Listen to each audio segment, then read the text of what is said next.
दिनांक 19 फेब्रुवारी 2026 रोजी प्रकाशित करण्यात आलेल्या विशेष आवृत्तीच्या निमित्ताने दैनिक जनश्रद्धाचे पुणे प्रतिनिधी शशिकांत मठपती यांनी भारतीय जैन संघटनेच्या प्राध्यापिका सौ देशमुख मॅडम यांच्याशी संवाद साधला।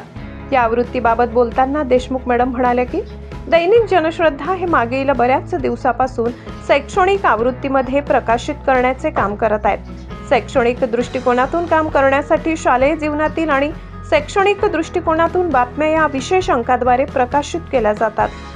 शाळा महाविद्यालयामध्ये होणाऱ्या शैक्षणिक, सांस्कृतिक आणि त्याचबरोबर सामाजिक उपक्रमाबद्दल, शैक्षणिक कार्यामध्ये होणारे पुरस्कार, त्याचबरोबर सत्कार समारोह या सर्वांची अत्यंत माहिती या शैक्षणिक आवृत्तीमध्ये समाविष्ट करून घेतली जात आहे।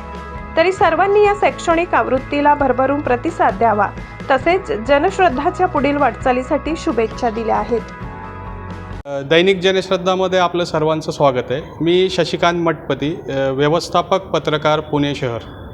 आपल्यासोबत आहेत BGS कॉलेजच्या प्राध्यापिका देशमुख मॅडम। आज आपण यांची मुलाखत घेणार आहोत। एक आवृत्ती प्रकाशित केली होती, त्याबद्दल मॅडमचं आपण मनोगत घेऊया। नमस्ते मॅडम। नमस्ते, मी Padmini Deshmukh, master in journalism. शैक्षणिक आवृत्ती आपण पुण्यामधून सुरू केलेली आहे। जनश्रद्धा हे दैनिक गेल्या 40 वर्षापासून समाजसेवेचं काम करत आहे, परंतु शैक्षणिक आवृत्तीसाठी त्यांनी प्रथम प्रयत्न केलेला आहे।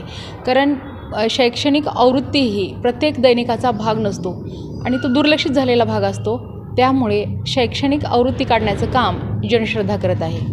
या जनश्रद्धाच्या साप्ताहिक आवृत्तीमधून आपण शिक्षण हे सर्वांगीण विकासाचे साधन आहे असे समजून शैक्षणिक विषयाशी वाहिलेल्या संपूर्ण बातम्या यातून देणार आहोत।